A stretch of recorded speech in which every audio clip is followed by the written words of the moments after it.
Nyakaramogi Ajwang dakika ina parko dadek banga sa chiel marukinyi machiegni twak maromo kuongo okinyi makawuono chik tiyo gi mbui tarik 22 dwe mar abich higani oboke man kod paro mano mar chika mageto loko kaka itayo weche mag tudruok e pacho kae ne ochopo e apisi mano mar od bura mamalo ka bende mano en paro mano chwal kanyo kod jaod bura mano mar Aldai Mariana Kitanya ka bende paro makamano mar chik geto gayo nyithindo kuom rango kaka itiyo gi mbui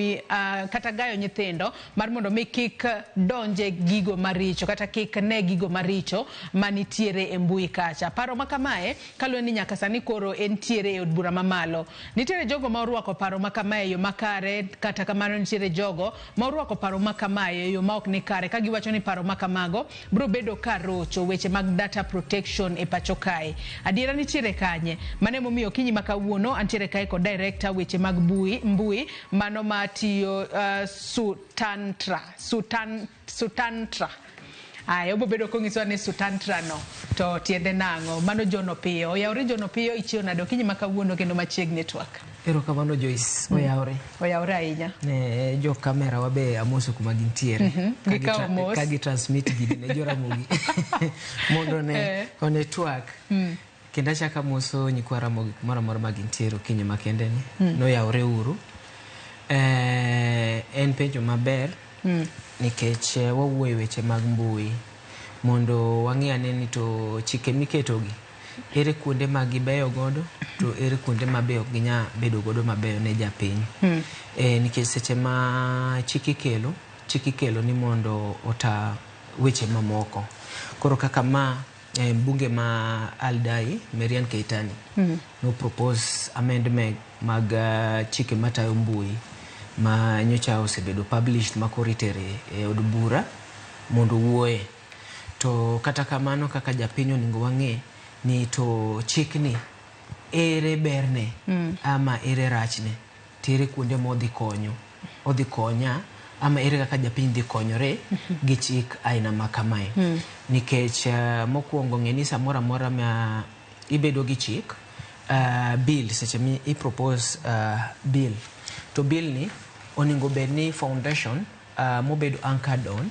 in our constitution of 2010 to kwa ng'iyo bill makamae mano iluongo ka nyalo mana wache kod dongere en the Kenya Information and Communication Amendment Bill mar higa mar 2025 adira bende ogure e mise mag pen chike mapacho kae kata constitution mapacho kae nikech chik moro amora to kikele idwa keto chik moro nyako obede mise mar chike pend chike ma Kenya ka mano kale 2010 okinyal timo gimoro mopogore gi chik kaka chik dwaro to nikech ka koro ng'iyo bill mar mbui ni to wadhi act marwa ni constitution marwa mar 2010 ni ere kaka bill of rights bill of expression bedo anchored e wach chik mar internet ni nikech kwa ng'iyo proposal mar bill mar internet and communication bill 2025 otemo keto chik kaka nikech japinyo se ywak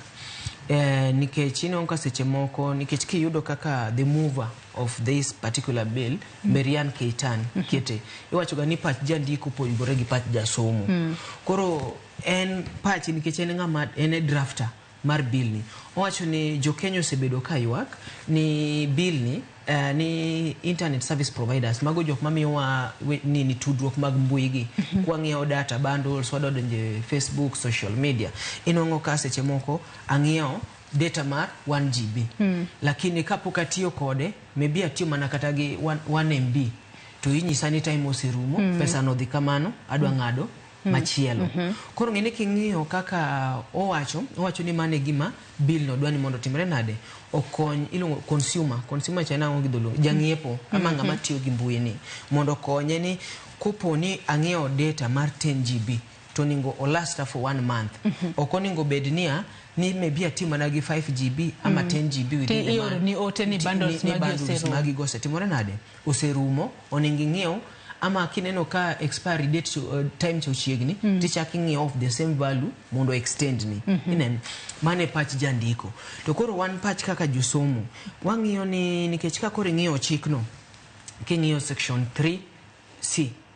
3A wacho mokwongo ni ISP, Internet Service Provider, magi jok ma miyowa platform mar mbui mwatiyo godo, mwang'eyo data, mwang'eyo bro assign unique identifier. Gibro miyo ng'ato ka ng'ato kaka gimoro ma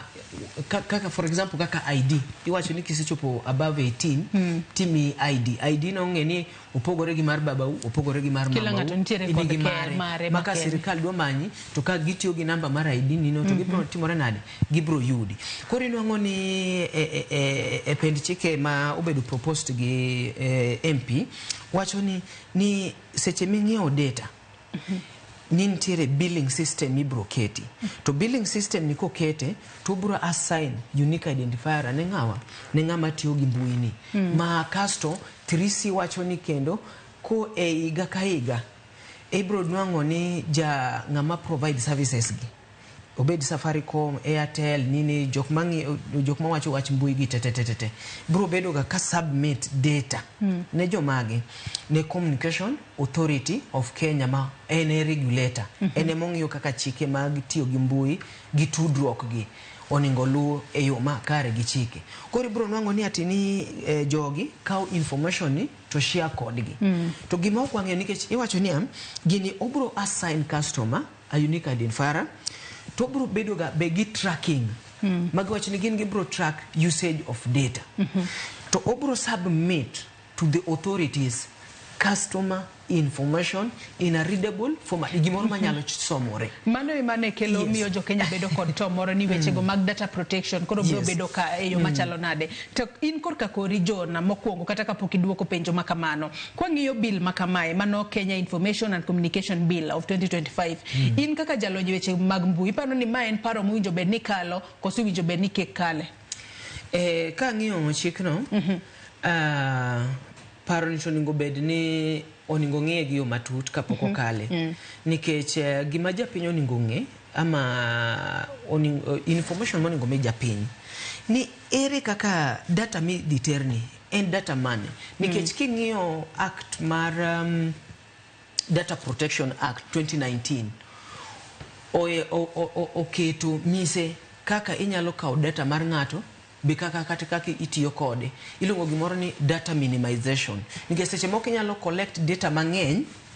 to control data ni seche moko tami ma end up ni data okaw ni dhi lwar e lwet ng'ama rach to chako tiyo kode yo moko timore nade, moko winjore. Koro gimoningo bed ni MP ni mheshimiwa ni nyiso ji maler ama the movers of this particular bill, gimoningo data mi diterne communication yearly ama seche moko ng'ato nyalo request ni ka en gi tracking device to kochono ni obed yearly kaka chik wache, onyalo gocho ni adwaro information makama koae a unique code identifier makama, miya ni information to ngini information ni kotere to nyako bed in a readable format, which means gima japiny bedo gi to ni to seche ma information yoter ere kaka iditi kode. Ma nyiso ni ng'ato dwa ni mondo luwa kaka tiyo gi yora mag mbui, gigo matime internet. Nikech king'iyo Joyce eyo mabe sani samora mora ma idhi kaw sim card kwanza simu nitie gi gimoro iluongo ni email, unique identifier mar ang'owa mar simu. Simu ka simu nigi unique identifier mare. Secondly, ka dhi kaw line mondo ati godo e simbani, sani chik ma Kenya dwaro king'iyo chik manokal mar nini ne 2019 ni nyaka ng'ato ka ng'ato dhi gi kipande mare seche mikawo line cha mi register, nikech en chik moseketi ma seche ma ikayo line ni kuom service provider cha details ni igoyi nyaka picha, nikech noyudi ni ji ne kawo line ni to ne tiyogo e weche moko winjore to dhi owito line ni. Koro tracing kopo ni gimoro seneno marach ama ng'ato setiyo gi yo moro, janjore moro setiyo gi line to nok nyal timore nade, nok nyal yude. Koro gima ne chik dwaro ni mondo ka akaw line akete simba ni, it will be very easy to know ni mano to namba ko bedo tracked kotimo gimoro to onyalo bedo tracked to it is assigned to someone. Iwacho ni namba ni en mar ng'ane mano timo gima chalo kama. Aya, mar ariyo seche ma atiyo gi simba ni nitiere gik moko ka telecommunication iluongo ni mast. moko chumbe moko madongo dongo manigi gik moko machalo aerial e wigi mondo awach mondo japinyo winje maber. Seche madwa go simu ka kata dwa go chone ng'ato Kisumu Mombasa tibro yudo ni mast manika bro locata kuma simba ni nitiere to connecta gi immediate mast mang'ano chiegni godo to ng'acha timore nade to oro signal cha e simb ng'ano to ayudo that communication wachako wuoyo ineno because kind tracking already phones sim card nigi ways maginyalo timore nade ginyalo bedo go track godo kopogore kod tracking makamano nikech wacho ni bill makamae bende opeyo winjo be ni ng'ato tiyo kod ID mare kapoko access mano social media platforms obed mano WhatsApp, Facebook, Instagram kata LinkedIn kapo ni bill makamae okale ka bende wacho ni weche makamagi dwaro mar mondo mi oga kalure ni nitiere jomoko madire kinde makata odwa register mar mondo mi obed kod Facebook account to jomoko jariambo e hikgi matire ni ka intiere kod national ID card mari to kinyal riambo nikech kiketa keta kacha date of birth mari to bong'eyo ka in above 18 kata in below 18 bill makamae te weche makamago bro bedo kokonyo yo makare nikech hie iwacho ni en mano mar gayo nyithindo kuom rango kata tiyo gi mbui maricho e kinde makoro gitiyo kod mbui kacha nikech Joyce gimoro amora kitimo nyaka bed gi rachne to nyaka bed gi berne to controls be nyaka bedie king'iyo kaduki mane e chike mag Data Protection Act 2019 iyudo ni Joyce seche moko wane public koro kaka wan kodi ni ng'eni seche mabire ramogi ka makoro gini bedo aired kata YouTube kata Facebook page maru I consent to that ne mondo utigi image mara seche makoro watimo discussion ni mondo bede ang'owa mondo ti kode oko kacha to nitiere seche moko be ma inyalo tiyo gi ng'ato nyalo goyi picha kumoro mikia to dhi misuse picha nini inen e yo moro moko winjore makoro result gimiluongo ni cyberbullying ineno koro ng'eni chik ni bebiro mondo control the digital ecosystem ma wantiere to curb cyberbullying nikech iyudo ni nitiere ng'ato nyalo create account inyalo yudo Joyce idhi yudo ka ng'ato kawo picha ni modhi create go kata account moro mar Facebook timore mang'eny ahinya ni ma Joyce to chako solicit money ama ketho nyingi ka timore ang'o koro ji nyalo paro ni ma en Joyce kumbe ng'ato timore nade tiyo gi sudo account mar ketho gimoro nikech ka koro en that perspective nikech odhi konyo waseyudo a digital ecosystem ka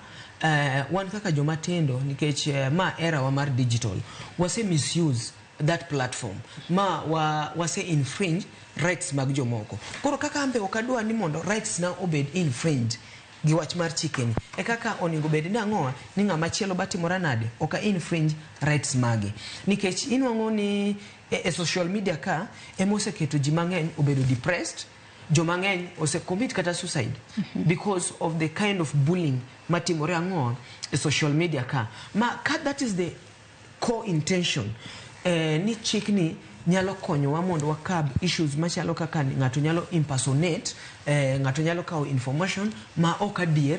mo okete Instagram okete TikTok okete Facebook to en gimoro madhi timore nade dhi konyo maka koro shido neno ka ng'ato wuoyo kata kuomi marach ama timo gimoro moko winjore wabro timore nade en ng'ama inyalo fuati mayud ni ng'ani emotimo gima kama mok wanyal biro ni ka ng'ato kawo John Opiyo dhi oyawogo another Facebook mane momi ino kata ka itimo verification mar X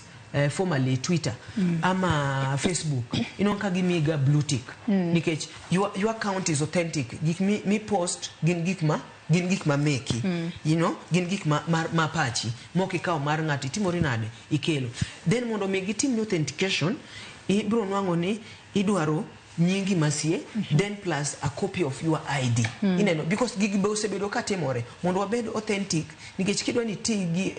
yore mag mbui gi eyo makare to nyaka koro wabed authentic nyaka wang'e ni chike nitiere magayowa e tiyo gang'owa gi weche mag mbui gi weche mag tudruok gi ma ambe okanyal timora nade okanyal ketho chik ng'ato nikech ane freedom of speech or freedom space manyalo timo gima dwaro inyalo timo gima dwaro lakini nitie kuma chik koro chopie ni ichopeni to kori step rights mag Joyce, step rights mag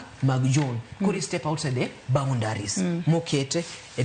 timrok nade ng'iyo weche chikegi. To be adiera bro konye gayo kata jogo ma donje mbui kacha nikech ka wang'iyo gini adiera otemo mar mondo mi korka komachielo kwa ng'iyo kwa were kod weche go mag data protection. Ka wang'iyo otemo mar mondo mi oga kaka nyithindo tiyo kod mbui. Nyithindo seche moko nyalo kata kawo ID mar janyuol ne to donjo godo kacha to koro ng'ato nyalo para ni ma en ng'at maduong' kara en mana nyathi. Mago to seche moko inyalo yange yo machalo nang'o. Koro ngini a digital platform ka ama digital ecosystem en yo moro makare nikech inyalo trace, inyalo ng'iyo kaka inyalo mako ng'ato. Enyewe ibiro yudo ni nyathi kata inyalo yudo kata sani kata ka nyathi odhi e high school to poko yudo kata ID. Tibro yudo ni ing'eyo ni simu moro matin to register ang'owa gi ID mar janyuol. Register gi ID mar janyuol. Koro oningo bed ni janyuol ng'eni chik be kachakore achaka. Oningo chakre kata gi e yot. Ni to ere ka nyathi na dwa miye ID mara mondo register godo e platform moro amora e social media ka. Ere controls mantiere nikech kopo mess up e platform no to register gi details maga. To an mi timruok nade animi idhi manya ipenja ni iwe nyathini otimo gima kama e mbui to tiyo gang'owa otiyo gi ID mari to aneno ni it is good kopo ni wadwa ni mondo wa regulate onego wang'iyane kata chikni watem medo rido iye wang'iyane to ways magi koro wanyalo keto go methods moko ma tight sana makata ka nyathina okawo ID na o register godo amo ya go Facebook account amo register godo kata line moro makia ere kaka nyalo timora nade ere kaka nyalo ng'iyo kapok gigo motimo ama kopo ni nyalo timo gimoro marach gi namba no mondo kikatimra nade kiko oyudre shida an be kikatimra nade ayudre shida nikech mano gimo setimore ino ka ng'ato konyo kata ID ni emomiyo king'iyo fourth generation ID manitemo culture nitemo kele mondo at least okab issues mag security ineno kak machalo kaka biometric your personal identification data mondo ong'enia ere kaka kata ka yudo ID ni okanyal tiyo kode ka onge wuon gima nyalo timore nade moningo bed ni authorizer mondo atigi ID makama koro chikni dhi konyo e weche mag ng'iyo mbui kae mondo gigo gala kik timre lakini gima onego bedni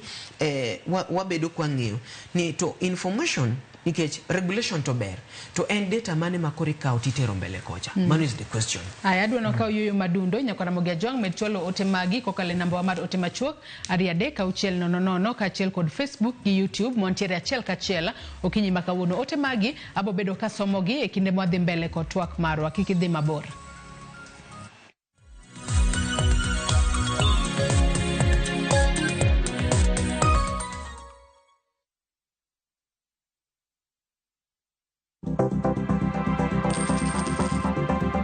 Mondo mi ikungo omenda e yo mayot kendo e yo mowinjore onego ibed kod paro mar kungo dwe ka dwe, juma ka juma kata odiochieng' kodiochieng'.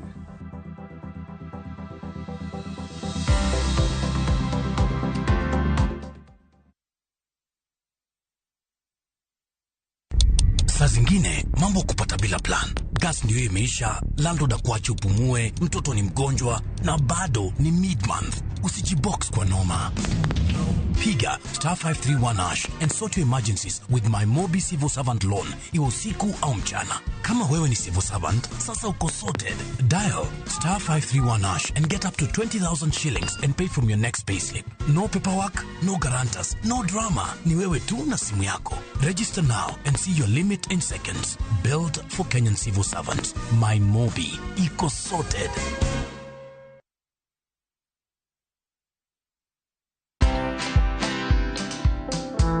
One of the biggest challenges I find entrepreneurs is they don't know how to delegate. They feel they're the only ones who can do things. Other people can do it. You use your mind to build your vision and to do your strategic thinking and maybe to do the connections. But the team can do it. Imagine they can. There's been a study done that women tend to fear taking loans. alone, if it is taken for the right thing, is okay. Watch this story and more. Download the Citizen Digital app or visit www.citizendigital.com and find the Citizen Originals portal. Kenya's #1 app, Citizen Digital. Step into history and uncover the wonders of Egypt with View Travel in 2025. Starting from $1,467 per person sharing, enjoy 4-night full board stay, Nile cruise dinner in Cairo, explore Alexandria, Kite Bay Citadel, Library and Farouk Palace, marvel at the Giza Pyramids and Great Sphinx, visit the legendary Suez Canal, indulge in 5-star lunch and dinner experiences. Visit viewtravel.com or call and WhatsApp 0703-254-254. View Travel. Dream, explore, discover.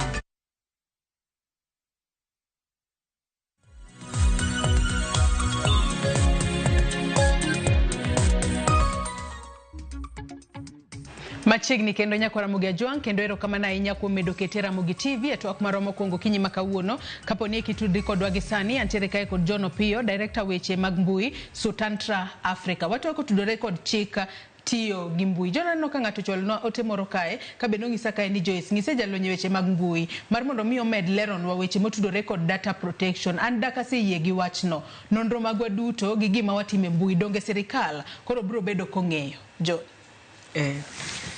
ng'eni gimoro amora mitimo to nyaka chik bede mondo wabed gi lwase makare mwanyalo tiye, mwanyalo communicate, mwanyalo time gik moko. Chik nyaka bede. Chik kobedo eka kelo gimoro miluongo ni discipline. Nikech kata in personally nyaka ibed gi chik ma guide. Ing'eni kuponi adonjo tich saa 2 onego beni saa 1 saa 12 asechiwo aseikora mondo saa 2 timre nade oyuda tich. Atich kumidhieno be chik nitiere madwari ni saa 2 onego bed timre nade onego bed ni sedonje tijno. Maki ketho chikno tibro yudo ka okitimre nade ibro bedo oko. Data protection nikech Data Protection Act of 2019 mano establish kata Office of the Data Protection Authority ama commission mane nyiyo weche nikech waseyudo ni seche ma digital ecosystem weche mag lwase mag tiyo gi mbui gi biro nitie weche mang'eny to nitie achudhe be matimore nade ma ni mbui kai matiyo gi platform ni mondo keth gik moko ineno ukos bullying okaw data mar ng'ato. Koro data protection no biro ni mondo okonyane ni kuponi adwa share information mar ng'ato ama adwa kaw information ir ng'ato nitiere ng'amilo nitiere ga data subject, nitiere data handler to gi data processor. Data subject en ng'ama in data cha kuome. Ng'ato ok nyal bira to chako nyisi ni adwaro Joyce, adwaro your date of birth, adwaro your ID, adwaro nyako nyisi ni adwaro information ni ama adwaro data ni kwa kuomi adhi timo gima timore nade gima chalo kamae. Onego ibed aware ni seche ma data ni ng'ani kawe to kawe kimiye consent yiene ni mondo timre nade okaw data no. Embe kako the process data ni mondo ti kode embe nitie chike manyako lu etiyo gi data nini seche mose kaw data nini mobedo godo nyako provide nyako nyisi niya data makaw kuome ni adhi tiyo kode yo machalo kama to kama be kaka dirite mondo kiko timre nade ofole another elwedo moro marach. Koro data protection no biro ni mondo konya kaka ng'ama tiyo gi mbui momiyo ng'ato kik ikaw information mara ditigo e yo moro marach. To waseneno nikech kwa temo ineno ka serikal seche moko gitemo rido weche mag mbui gi tinwango japiny ka bro wacho ni the government is infringing on their rights of speech. Ineno freedom of speech ma is enshrined on the Constitution of 2010. Tibro yudo ni kosemiye freedom ni mar speech ni to embo chako kawo freedom ni otiyogo marach mar infringing ng'amachielo. Koro ng'ini chik makama seche mobiro nyaka wang'e nikech en ng'ini chik ni kwa some en ng'ini king'iye to deal mana gi weche mag internet and communication. Ineno to gi how billing cha mondo o protect consumer mane emantiere pach jandiko mondo protect consumer. Lakini big question monego bed ni Mheshimiwa Keitany nyiso japiny ni to ere kaka data ni dibedo protected as anchored on the Data Protection Act to gi Communication Authority ma si Communication Authority ni data mane magi dhi receive koa kuom ng'ama chiwo services mag service provider ni enango to data ni kagi seyude ere kaka gidhi tiyo kode mondo gikony japiny. To an kipacha neno ni bill ni biro mondo o regulate the cyberbullying nikech waseneno kaka jomatindo seketo sirikal tesre Matindo ni sirikal temo protect itself. Sirikal temo protect itself. Nikech waseneno kaka ngenisa ni position ni space mano miwa mar digital ecosystem ose create a good position for the government. Magi moro timore ni information ni kumora mora. Mangato nyalo yudo information, access to that information matigodo. To odoko ni seche makoro watiyo gi information ni moko nitiere mabedo propaganda. Nitiere moko mabedo mokadier. Nitiere madier to nitiere mokadier. Kaka koro last week ni wawuoye ka weche mag artificial intelligence. Koro bro ido ni ng'ato nyalo kawo information to from that artificial intelligence udhi utiyo kode to draft something moko timore nade moko winjore mabe kacha beno wacho ni mondo regulations obedi kaka itiyo gang'oa gi platform mar artificial intelligence maka ng'ato ochiwo information nyaka obed tagged ni information ni owuok kuma chalo kama to ng'ama kama motimore nade maka en false information ng'ano nyalo bedo accountable to that particular data or information mo share a social media a platform mondo kony. Koro king'iyo gini nikech generally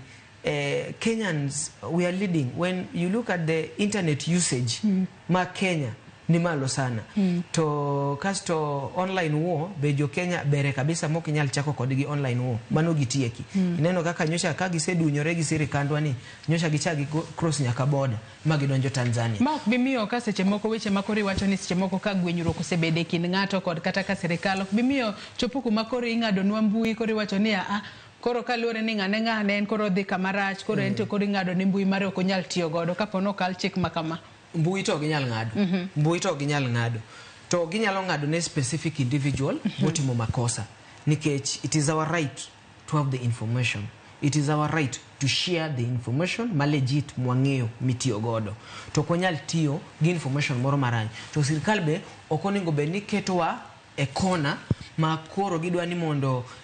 seche mimi kata ni internet ni ipimo nigo e kiwango iwacho ni jo ni nyochi timo marach nyochi ipingo sirikal ama nyochi wacho gi marach kama korwa control kaka itimori nadi itiyo lakini chik to en gima ber nikech platform mora kumora kata bed mana tugo kata mana football nitiere mana gi chike ne ka jo sedonje pap nitie player and spectators jaka gitimre nadi spectator kani oko kacha okuje ni mondo donje e pap japap weni jatugo japap ng'ama tugo e pap ok nyal tugo ng'owa okukujo koro chik nyaka bede matimore nade ma guide gigite but the bottom line en nia nyaka wang'e ni seche ma sirikal dwani mondo koro oket tracking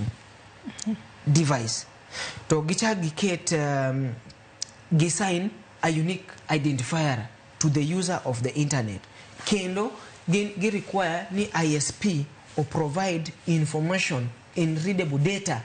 manyalo somore ne Communication Authority ma regulate chikegi and data mane tidhi obedo shared e human because ngeni the moment ma koro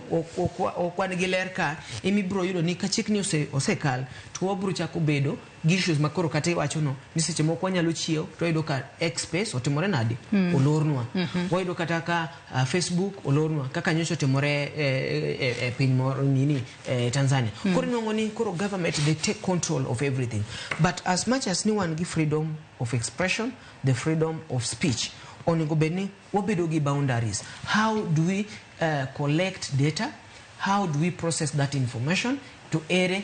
kaka watiyo gi information no e yo moro makare makelo ber to kel rach. Yes. Aneno ka ote moro donjona kae mano mare Shemotho wacho na luo twa kenda moro itaka ni Joyce mbui bera but itiyo kode e yo ma ok bera due to increased unemployment most youths have opted to earn through internet chandruok maduong' en tiyo gi mbui marach against the Cybercrime and Protection Act All cybercrime suspects or cases are investigated by the Cybercrime Investigations Unit based at DCI headquarters. Kenya Kae cyber phishing and cyber harassment stock bullying emathoth nyaka youths ti kod mbui maber, otherwise ka oti kode maber to lead to prosecution. Odhi mbele kwacho ni njore mathoth tinde itimo e mbui kaka like phone hacking, swapping, WhatsApp hacking, then kaka yudhe osebedo ka keto jatend piny e mbui gi pichane ka obedo edited marach. That cyberbullying nyaka internet bed regulated properly an asiro parono kabisa. Mano ote mar obila Shemotho mabendo chwalo nwa okinyi makawon nyakora mogere juang med chwalo ote magi kutudore kod wechego mag cyberbullying mabendi sewacho ni nyalo konyo e gayo wechego mag cyberbullying. Wadong gi thuolo matin to watiko twak mar okinyi makawuono kaponi okal paro mar chik makamae John bro nyiso ni jogo duto mosebedo katiyo kod mbui in kachiel kod an nyaka koro ji register manyien kosebo bed kitimeyo machalo nade nikech adira paro makamae geto maneno ni kila ngato bed mbui mora moro, bed Facebook, obed Instagram, obed LinkedIn, obed kata WhatsApp kacha te idonj kacha kod ID mari mayango hiki to yanga diera ni in ngama duong moromo tiyo kod yore gi duto mag tudruok. Bo bedo registration bro bedo kose kod inyalo time yo machalo nade? Ineno ka nokal chik mar ni jakenya mora mora nyaka ka idhi kao line mar sim to nyaka bedni bedo gi ID, kitambulisho mari ID. To nineno ka nochak mano chiw nyaka period. To kane jok mane period chawe oko, nembni mane ok obedo registered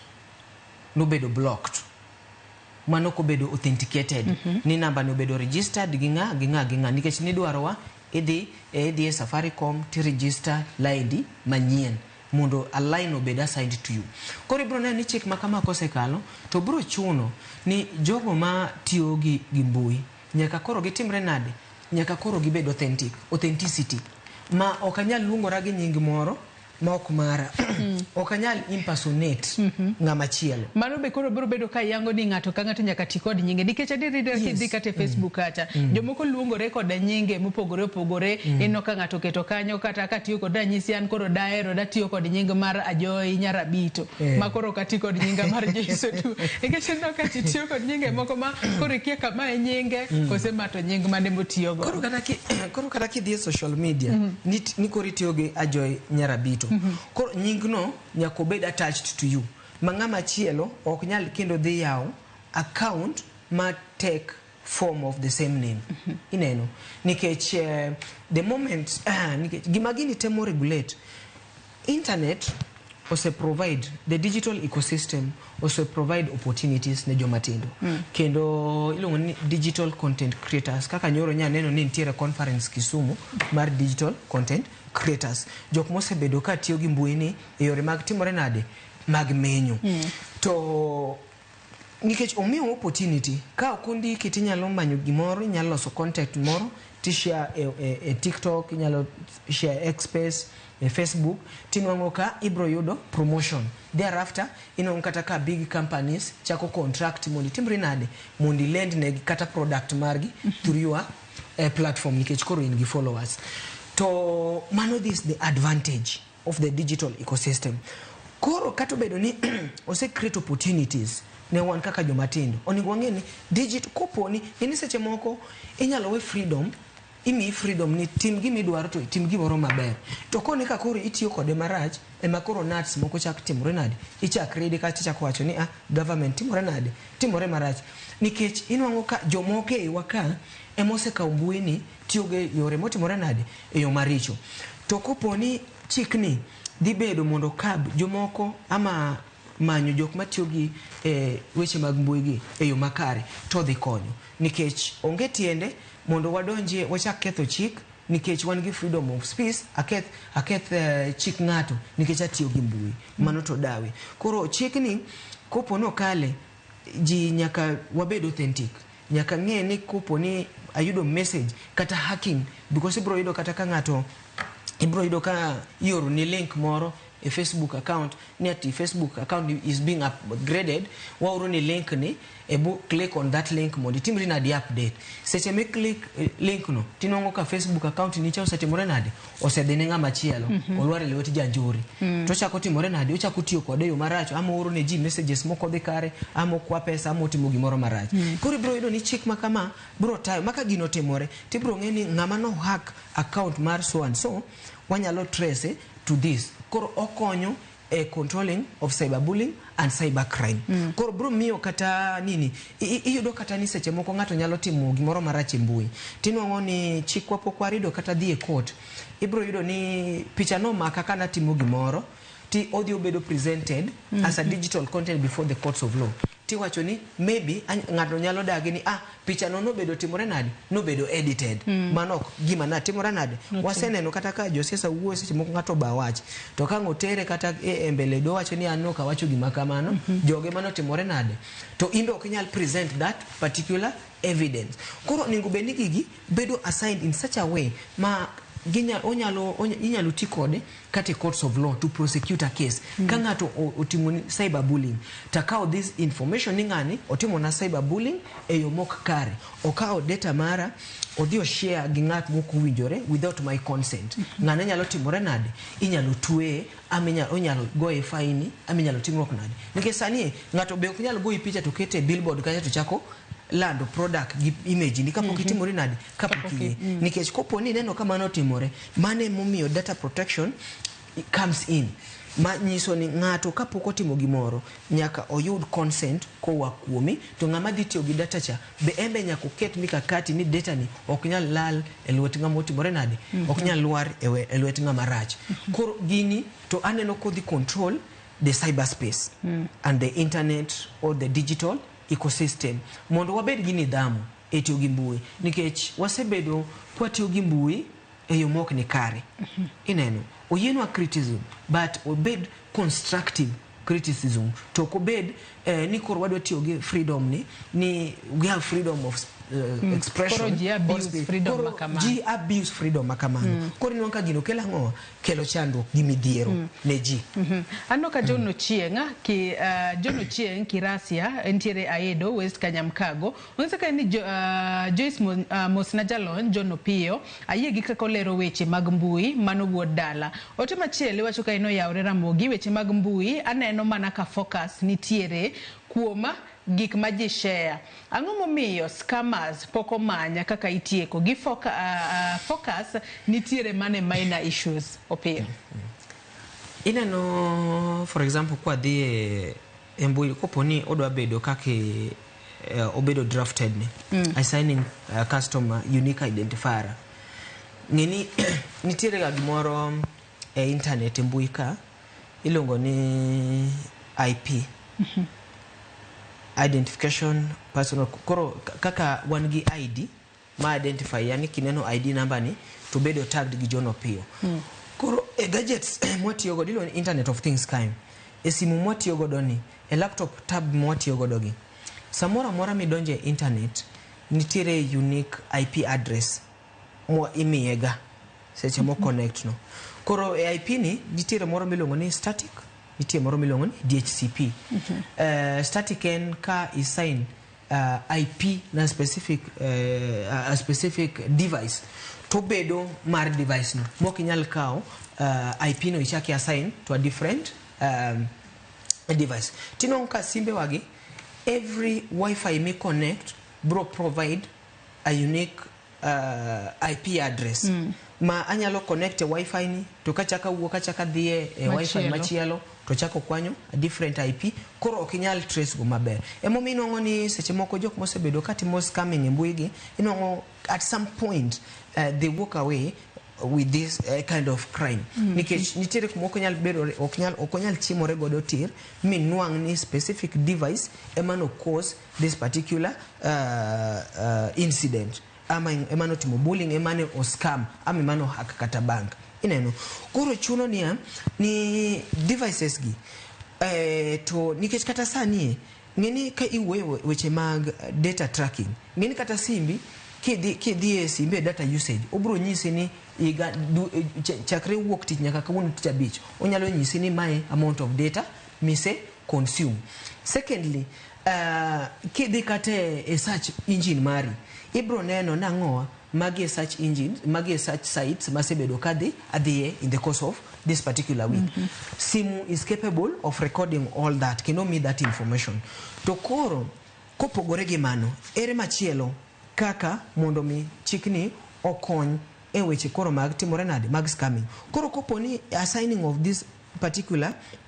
unique identifier nyalo konyo maka ngato beni otimo makose mbui ok ni mondo koro gi monitor whatever people are doing, but koponi ngato timo makose mbui, ngato oyanyo wadgi, ngato bully ngato kao image ni odhi tiyo godo e yo moro mokare, nyalo timore nade? Wanyalo dhi mwa track mwa yudo ni IP ma kama seche mane ngani timo gini no beda signed up IP machalo kama to nene internet machalo kama, koro wanyalo zone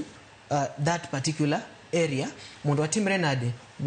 get to know ni ere ngama notimo onjore ni kotudore gi weche mag ang'owa mag internet. Anno ka ngato kae bende penja ni weche mag fake online adverts itimeyo machalo nade. Ka Daniel kanitiere Papondeti bende wacho ni an ngato ne osanda ka gocho na gi numbers apar ma last two e malokore ka gocho ne to okoduok yomiyo chikno nyalo konyo weche mag fake online adverts be koro inyalo ga kokal chik makama. Yes. Nikech koro wadwa ni mondo wa sanitize, ilungo ni ku sanitize. Koro chik dwa ni mondo sanitize, oket gik moko yo makare, oluoki ma koro weche ma wuok koni gi koni ma ji tiyo gi platform yo marach, ngato kelo fake advert, inwango ka seche moko advert moro biro to advert ni seche moko en nyisi kata ni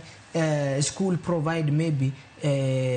kata course moro idwa timo online course moro to kingi adier gini oken kata online course tidhi register mi iket email mari iket gimora mora kato bangi chako yudo ka accounts magi mobedo related nikech ngeni sani in accounts are interrelated. Ibro nongo ni account ni mar Facebook obedo nini gi Instagram account to omako TikTok to Marco X. Makupo ni ngato nyalo access one of your platforms to maybe tiyo kata one password. Inango most people be kagi tiyo kagi yao kata mbui sites mag mbui gi tiyo do ni ngato otiyo gi password achiel across board. En kare kosok ni kare. O manok ni kare. Okoningo bed ni itiyo gi password en password achiel makidhi M-Pesa to en password achiel, kidhi Facebook en password achiel, kidhi email en password achiel cha. Mano miyo janjore tich mayot mar timruok nade kao kose access nikech sani neno kaka Google most of kata seche moko ngato gocho ni mipenjri to ngani ogocho na namba na oyudo kanyi ni nitie ngat moro mani gi namba ni to o store search information a Google space to Google space mare okoketo strong controls koro ngacha dhiti more nade emomiyo tinde simu kata kidwa login nini mari Facebook account mari ibro yudo kikwai two-factor authentication. First ibro chiwo password ni manormal cha then number mar sim. Koro number mar sim cha itimruok na kanye ma code bire to code ne makori keto to yauni kata kidhi Gmail kata kidhi any platform mikete two-factor authentication. Seche moko ba you are required muditi gi biometric mari machalo kaka ilungo na ngoa little wedo mondi access godo a specific site. Koro seche magi are in place koponi kata ki yao social media me controls your social media gimoro ni ngato oro ni kata code moro ni bune watimo upgrade taoro ni code no donja ne code no mondi kete Facebook mane kaka Facebook account bedo hacked or Instagram or all other this social media platform. Nikech nitiere jokuoge, nitie jokuo mati okti gi bonde ama giti gi beti gi rungu. Gin gibeda bede mbui kachacha ging'iyo ni ngani system nini bo secure go ben gi proper security mo kanyal timorana ba anyalo access kagi yudo kamari no nyalo access to gidonjo to gichako manipulate. Yes. Koro chik oningo beni bedo matayo weche kaka timruok nade itiyo gi mbui mondo wabed gi discipline kaka jok matimore nade tiyo gi mbui kik mondo koro abuse mondo sirikal koro step in koro dwa control gigo mwatimore nade mwatime mbui ka watieko aneno ka Oluoch Paul Audi ng'isa ka ni Joyce Oduor gima dhiera kod NIS gima timore en ni nonro margi ok gitim moriere ni mar kata piny owacho ka ochopo sa campaign to gin bende gitiyo kod mbui marach koro ma ema jiwo jopiny tiyo kod mbui ma ok ber ka giketo maino to wanyalo bedo kamoro wachni mogik Opiyo ka watieko mago mana moko kuom ote manyakora Mogia Jwang chwalonwa erokamano koro nikech kwang'yo weche mag mbui gi ose create opportunities ne joma tindo kendo nitiere joma sani yuto gi nitie ng'ama obeda beda an kata Nairobi ka tatiyo ni company moro kata US, South Africa, China tatiyo ta an gima timore nade mokwongo akwayo sirikal mondo kaka ne gin gi vision mar putting digital superhighway cha gitimane connectivity no nyaka kor gwenge gitudre gi counties mondo wang'e ni weche mag digital gi ochopo digital hubs ka oketgi kendo gitiyo internet manikete chiro ka wifi ka oningo beno oketgi e kuonde te to oningo ketgi kabe gitiyo ok en amata mana ketogi to ok ng'e ang'oa kaka gitiyo otiyo kawuono to kinyo timore nade orumo ne joma tendo matiyo gi social media en gima ber motimore e age ma wantiere ni kendo semiyo opportunities wanyalo tiyo kumora mora nitie jok manyalo tiyo kata e ot to kochuno ni wuogi to wawekuru abuse freedom ma wan godo momiyo mar tiyo gi social media no koro wati gi social media e yo moro makare makata government ok nyal chako biro mondo ketnwa vikwazo mondo control kaka watimore nade ok wagini mogik ne jod bura oningo bed ni jod bura mokelo more draft piece of this bill oningo owuogi to explain ne jopiny gino mawinjore e chikni to ningo luongo ni Kenya in constitution ma 2010 nomiyo ni kidwa timo gimoro amora nyaka iluong public nyaka winj pach jopiny koro ningo giluongwa kaka jopiny mondo wambe wachiw pachwa kan tiere kumoro marach wacho ni kai maybe gima ni wacho opogore gi pachwa to wan pachwa neno kama koro kose kawo paro gite to wadwa bedo gi bill makata ka koro ang'o tere parliament kucho mokale mobedo chik ten chik matayowa e yo moro motimore nade makare erokamano ahinya John Opiyo director weche mag mbui Sutantra Africa kuom kawo thuolo mar okinyi ma kawuono mar mondo mi bi wabed kod twak maket kod mai nyakora Mogia Jwang in bende agoni erokamano ahinya kuom kawo thuolo mari mar bedo kodwa nyaka gi sani mochope giko mar twak moro mokwongo okinyi ma kawuono wageno ni paro makamano adier ibo bed ka ikawo pach jopiny kapok okale od bura kacha mar mondo mi kata ka iketo chike to gin chike mabeyo manyalo gayo weche maricho matimore e mbui nyakora Mogia Jwang wakawo yo madundo gi sani chenro mabiro bang' ma en ng'e jo thumbewa kod Solomon Atito Kafaya kik idhi mabor